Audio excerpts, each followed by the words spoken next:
Hi అండి, నమస్తే. Welcome to my channel. ఈరోజు మేము కళ్యాణ సుందరేశ్వర్ టెంపుల్కి అయితే వెళ్తున్నాము. ఈ ఆలయానికి ఎలా వెళ్ళాలి, ఈ ఆలయం ఎక్కడ ఉంది, అలానే ఆలయం యొక్క విశిష్టతను తెలుసుకుందామండి. మేము విజయవాడ నుండి వెళ్తున్నాము. విజయవాడలో నైటు 1:25కి అయితే ట్రైన్ ఉంది. ఆ ట్రైన్కి వెళ్తున్నాము. ట్రైన్స్ ఇక్కడ నుంచి అన్నీ కూడా వీక్లీ వన్సే ఉన్నాయండి, డైలీ లేవు. లేదు అనుకుంటే ఎప్పుడైనా వెళ్ళాలి అనుకుంటే చెన్నై వెళ్ళి అక్కడి నుండి వెళ్ళొచ్చు. ట్రైన్ నెంబర్ అయితే డిస్క్రిప్షన్లో ఇస్తాను, చెక్ చేయండి. చెన్నై నుండి లాంగ్ అవుతుందని మేము ఈ ట్రైన్కి అయితే వెళ్తున్నాము.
ఇక్కడ వర్షాల కారణంగా ఈ ట్రైన్ అయితే బాగా లేట్ అయిందండి. మేము నైట్లో 1:25కి ఎక్కాం కదా, నెక్స్ట్ డే ఈవినింగ్ అయిపోయిందండి. 2:30-3 అయిపోయింది. ఇదేనండి మేము తీసుకున్న హోటలు. మీరు ఆన్లైన్లో అయినా తీసుకోవచ్చు, లేదంటే ఇక్కడికి వచ్చి కూడా చెక్ చేసి కూడా తీసుకోవచ్చు. హోటల్కి మాకు 4 మెంబర్స్కి 2000 అయితే పడిందండి. రూమ్ అయితే బాగుంది. ఇంకా ఈవినింగ్ అయిపోయింది కాబట్టి ఇప్పుడు రెస్ట్ తీసుకొని నెక్స్ట్ డే మార్నింగ్ టెంపుల్కి అయితే వెళ్దాం అనుకున్నాము. నెక్స్ట్ డే మార్నింగ్ ఎర్లీ మార్నింగే లేచి రెడీ అయ్యి టెంపుల్కి అయితే బయలుదేరిపోయామండి. ఇక్కడ నుంచి ఆటోలు అండ్ క్యాబ్లు లేదంటే బస్సులో కూడా వెళ్ళొచ్చు. ఇక్కడ లోకల్ పీపుల్స్ని ఎవరిని అడిగినా కూడా చెప్తారు ఏ బస్ ఎక్కాలి ఏంటి అనేది. ఇంకొక విషయం ఏంటంటేనండి, తమిళనాడులో లేడీస్కి బస్సు ఫ్రీ అండి, ఆర్టీసీ బస్సు. ఛార్జ్ అయితే చేయట్లేదు. వివాహ భాగ్యం కలుగజేసే ఆలయం ఎక్కడ ఉందో తెలుసా అండి? అదేనండి ఇప్పుడు మనం వెళ్ళే కళ్యాణ సుందరేశ్వర ఆలయం. ఈ ఆలయం తిరుమనంచేరి, తమిళనాడు రాష్ట్రంలోని తంజావూరు జిల్లాలో కుట్టాలం రైల్వే స్టేషన్కి 6 కిలోమీటర్ల దూరంలో ఉంది. అదే ఇప్పుడు మనం మైలార్తురైకి వచ్చాం కదా, మైలార్తురైకి అయితే 13 కిలోమీటర్ల దూరంలో ఉంది. కొంతమందికి వివాహం అనుకున్నట్లుగానే అవుతుంది, కొంతమందికి లేటుగా అవుతుంది. ఇక్కడికి వెళ్తే మాత్రం వివాహ భాగ్యం కలగడం ముమ్మాటికి నిజం అనడానికి కొన్ని నిదర్శనాలు కూడా ఉన్నాయి.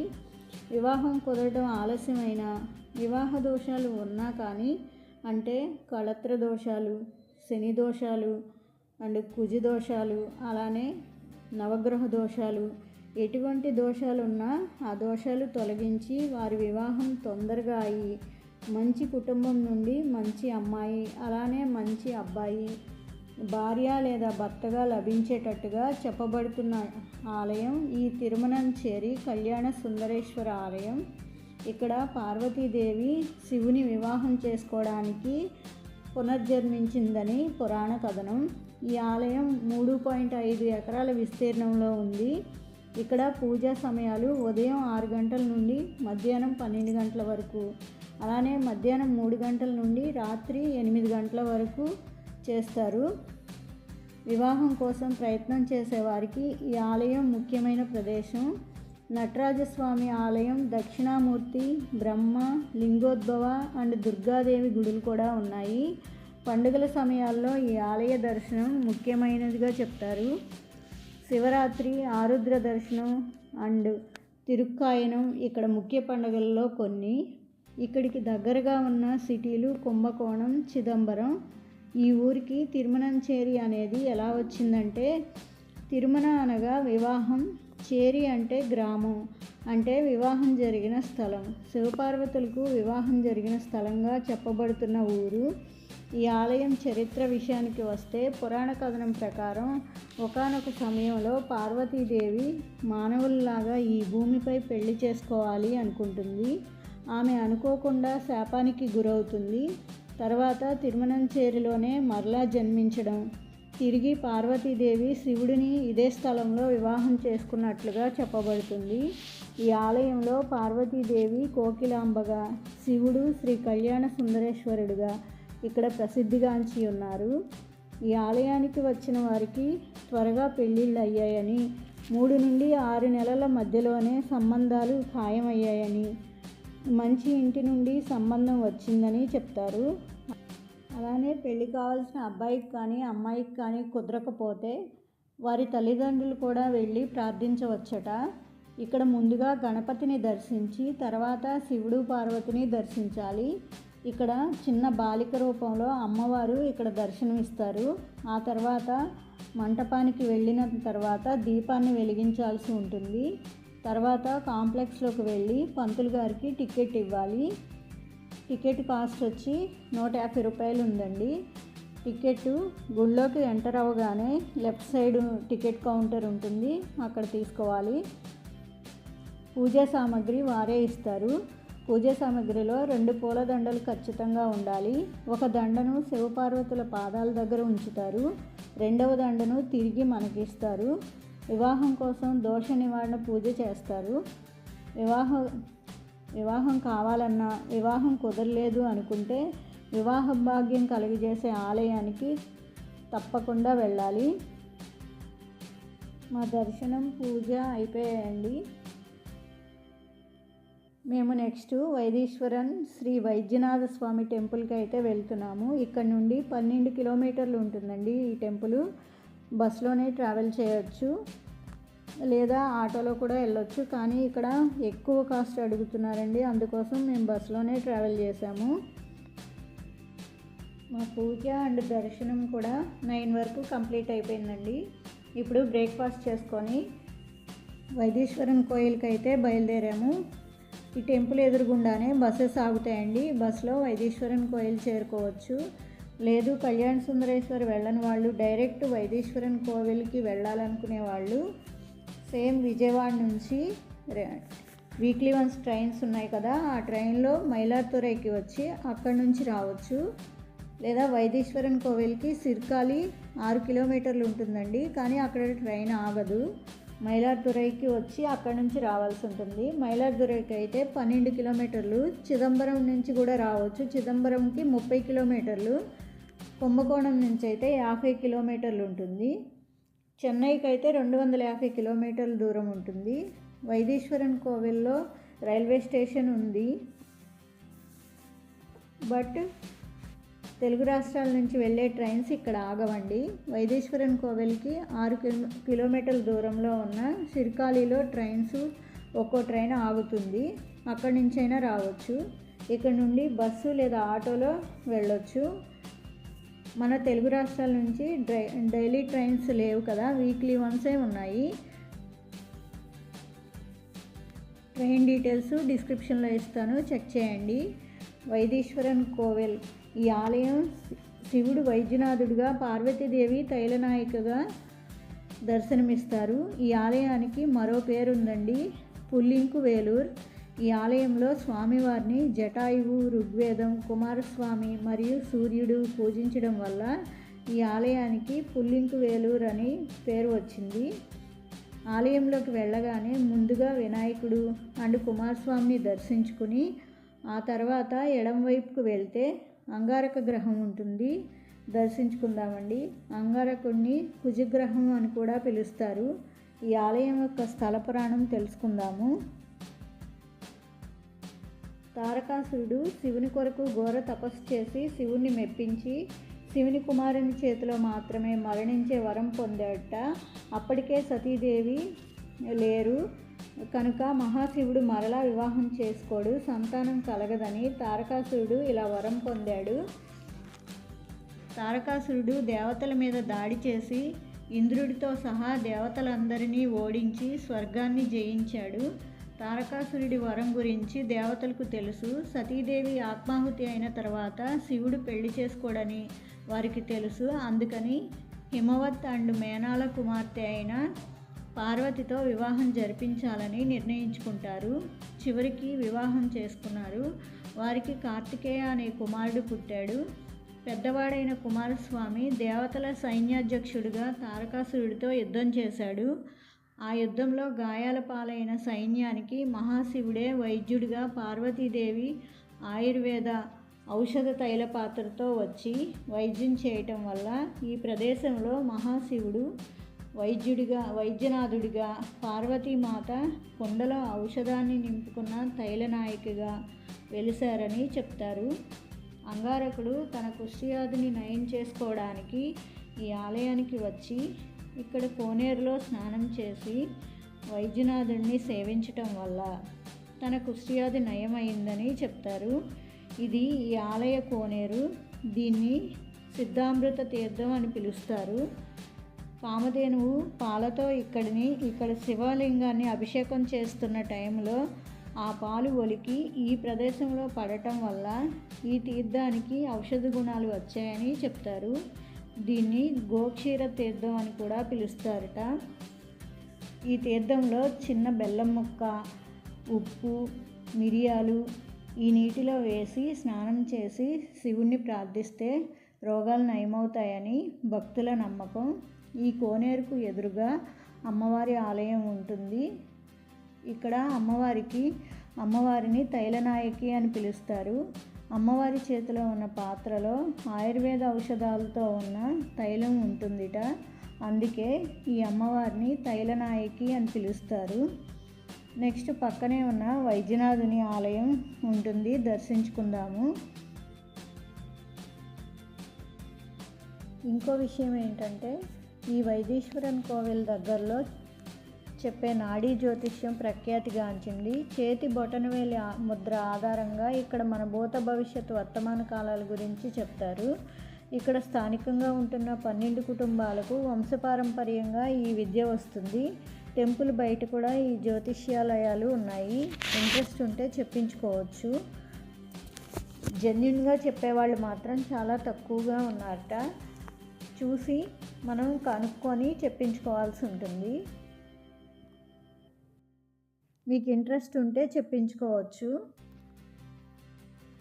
ఇక్కడ మా దర్శనం అయితే కంప్లీట్ అయిపోయింది. వైద్యనాథుడి దర్శనం అయిన తర్వాత మేము చిదంబరం అయితే బయలుదేరుతున్నామండి. టెంపుల్కి ఎదురుగానే బస్ స్టాండ్ ఉంటుంది. బస్సులు ఆగుతాయి.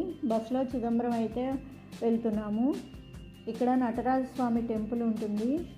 ఇక్కడికి మేము వచ్చే వరకు 12 దాటిపోయిందండి. 12 అయితే ఇక్కడ గుళ్ళన్నీ క్లోజ్ చేస్తారట. ఈవినింగ్ 5కి ఓపెన్ చేస్తారు. అప్పటి వరకు వెయిట్ చేసి ఈవినింగ్ 5 అయ్యింది. గుడిని అయితే ఓపెన్ చేశారు.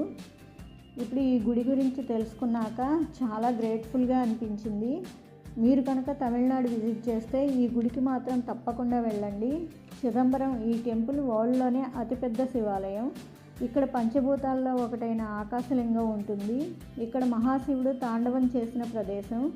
ఈ టెంపుల్ని 40 ఎకరాల్లో నిర్మించారు. ఈ గుడిని నిర్మించింది చోళరాజులు. కానీ ఏ రాజు నిర్మించారు అనడానికి ఎలాంటి ఆధారాలు లేవు. ఈ ఆలయం నిర్మించిన సమయాన్ని బట్టి 3వ పులుతుంగ చోళ లేదా మొదటి రాజేంద్ర చోళ నిర్మించి ఉంటారని చరిత్రకారులు చెప్తున్నారు. ఈ చిదంబరంలో ఉన్న నటరాజస్వామి కాలి బొటనవేలు భూమి అయస్కాంత క్షేత్రానికి మధ్య బిందువు అని 8 సంవత్సరాలు రీసెర్చ్ చేసి సైంటిస్టులు చెప్పారు. చిదంబరం ఆలయానికి హ్యూమన్ బాడీకి చాలా కనెక్షన్ ఉంది. ఈ ఆలయాన్ని మానవ శరీర నిర్మాణం ఆధారంగా నిర్మించారు. చిదంబరంలో 9 ప్రవేశ ద్వారాలు ఉన్నాయి. ఇవి మనిషిలోని నవరంధ్రాలకు సూచిక. చిదంబరం ఆలయ పైకప్పుని 21,600 బంగారు రేకులతో నిర్మించారు. మనిషి రోజుకి 21,600 సార్లు శ్వాస తీసుకోవడం వదలడం చేస్తారు. ఆలయం గోపురంపై బంగారు రేకులను అతుకు పెట్టేందుకు 72,000 బంగారు మేకులను ఉపయోగించారు. మన శరీరంలో ఉన్న నాడుల సంఖ్య 72,000 అని యోగశాస్త్రం చెప్తుంది. ఈ ఆలయంలో నటరాజస్వామి కొలువుండే గర్భాలయాన్ని పొన్నాంబళం అంటారు. ఇది ఆలయ ప్రాంగణానికి ఎడంవైపు ఉంటుంది. మన శరీరంలో కూడా గుండె ఎడంవైపున కదా ఉంటుంది. అక్కడికి వెళ్ళడానికి పంచాక్షర పడి ఎక్కాలి. అది నమశివాయ పంచాక్షరిని సూచిస్తుంది. కనక సభలో 4 స్తంభాలు 4 వేదాలకు ప్రతీకలు. పొన్నాంబళం 28 స్తంభాలు 28 శైవ ఆగమాలకు ప్రతీకలు. శివారాధన పద్ధతులు ఇవి 64x64 దూలాలు సపోర్ట్ చేస్తున్నాయి. 64 కళలు ఉన్నాయని రుజువు. 4096 హ్యూమన్ ఎనాటమీ ప్రకారం మానవ శరీరంలో రక్తనాళాల సంఖ్య 4096. అంతేకాకుండా అడ్డుదూలాలు, రక్త ప్రసరణ నాళాలు.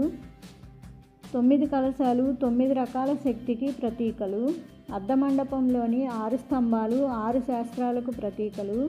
పక్కన ఉన్న మంటపంలోని 18 స్తంభాలు 18 పురాణాలకు ప్రతీకలు. నటరాజ నృత్యాన్ని పాశ్చాత్య సైంటిస్టులు కాస్మిక్ డ్యాన్స్ అని వర్ణించారు. మూలావర్ చెప్పిన ఈ విషయాన్ని శాస్త్రసమ్మతాలు అని నిరూపించడానికి పాశ్చాత్య పరిశోధకులు 8 సంవత్సరాలు పట్టిందిట. శివుడు లింగ రూపంలో దర్శనమిస్తాడు, అరుదుగా విగ్రహ రూపంలో దర్శనమిస్తాడు. కానీ చిదంబరంలో స్వామి 3 విధాలుగా దర్శనమిస్తారు. అందులో ప్రధానమైనది ఆనంద తాండవం చేస్తున్న నటరాజస్వామి స్వరూపం. 2వ రూపం చంద్రమౌళీశ్వర స్ఫటికలింగ రూపం. ఇది దైవ మానవ రూపం కలిసిన స్వరూపం. 3వ రూపమే చిదంబర రహస్యం. గర్భాలయంలో వెనుక గోడపై ఒక చక్రం ఉంటుంది. దాని ముందు బంగారు బిల్వపత్రాలు వేలాడుతూ ఉంటాయి. అవి కనిపించకుండా ఓ తెర ఉంటుంది. దర్శనానికి వచ్చే భక్తులకు అర్చకులు ఆ తెరను నామమాత్రంగా తొలగించి చూపిస్తారు. ఆ ప్రదేశాన్ని శివోహంభవ అంటారు. శివ అంటే దైవం, అహం అంటే మనం, భవ అంటే మనసు, అంటే ఆ దైవంలో మనస్సు ఐక్యమయ్యే ప్రదేశం అని అర్థం. ఏ రూపం లేకుండా అజ్ఞానాన్ని తొలగించుకుంటూ దైవ సాన్నిధ్యాన్ని అనుభూతి చెందడమే ఈ క్షేత్ర ప్రాశస్యం. అదే చిదంబర రహస్యం. నటరాజస్వామి ఆలయానికి కుడివైపు విష్ణుమూర్తి ఆలయం ఉంటుంది. ఇక్కడ మహావిష్ణువు కొలువుదీరిన కథనం ఏంటంటే, ఒకసారి తన నృత్యం గొప్పది అంటే తన నృత్యం గొప్పది అని శివపార్వతులు వాదనకు దిగారట. ఇద్దరిలో ఎవరు గొప్పో తెలుసుకోవడానికి నిర్ణయించుకున్నారు. దానికి న్యాయ నిర్ణేతగా శ్రీ మహావిష్ణువును ఆహ్వానించారు. ఆది దంపతులు శివపార్వతుల మధ్య జరగనున్న పోటీని తిలకించడానికి 3,000,000 దేవతలు మహర్షులు కూడా హాజరయ్యారు. శివపార్వతులు ఇద్దరూ కూడా ఒకరికొకరు తీసిపోకుండా నృత్య రీతులు ప్రదర్శించారు. నృత్యంలో నటరాజస్వామి తన కర్ణాభరణాన్ని కిందకు విడిచి మళ్ళీ దాన్ని తన కాలితో తీసుకుని తిరిగి చెవికి అమర్చుకున్నారు. స్త్రీగా తను అలాంటి ఊర్ధ్వతాండవాన్ని ప్రదర్శించలేనని చెప్పి అమ్మవారు తన ఓటమిని అంగీకరించారు. అమ్మవారు ఒక స్త్రీగా అలాంటి భంగిమను పెట్టడం ఇష్టం లేకనే ఓటమిని అంగీకరించింది. నిజంగా నృత్యంలో ఇద్దరూ సమానమే. ఈ నాట్యం జరిగింది స్వర్ణసభలోనే. అందుకే అక్కడే తూర్పు ముఖంగా శయన భంగిమలో గోవిందరాజస్వామి వారు నటరాజస్వామిని చూస్తున్న భంగిమలో ఉంటారు. టెంపుల్ అయితే చాలా బాగుందండి. ఒక్కసారైనా సరే లైఫ్లో తప్పక చూడాల్సిన టెంపుల్. నెక్స్ట్ ఈ ఆలయం నుండి బయటికి వస్తే కోనేరుకు అవతలి వైపు నటరాజస్వామి సతీమణి అయిన శివగామి అమ్మన ఆలయం ఉంటుంది. ఈ ఆలయాన్ని కూడా దర్శించుకోండి. తిరుమనంచేరి కళ్యాణ సుందరేశ్వర ఆలయం, నెక్స్ట్ వైదీశ్వరన్ కోవిల్, అలానే చిదంబరం 3 కూడా 1 డేలోనే కంప్లీట్ చేసుకోవచ్చు. చాలా బాగా అనిపించిందండి. మీరు తప్పకుండా విజిట్ చేయండి ఒక్కసారైనా. ఈ వీడియో నచ్చితే ప్లీజ్ లైక్ చేయండి, మీ ఫ్రెండ్స్కి రిలేటివ్స్కి షేర్ చేయండి. మన ఛానల్ని మాత్రం సబ్స్క్రైబ్ చేయడం మర్చిపోకండి. Please subscribe. Thanks for watching.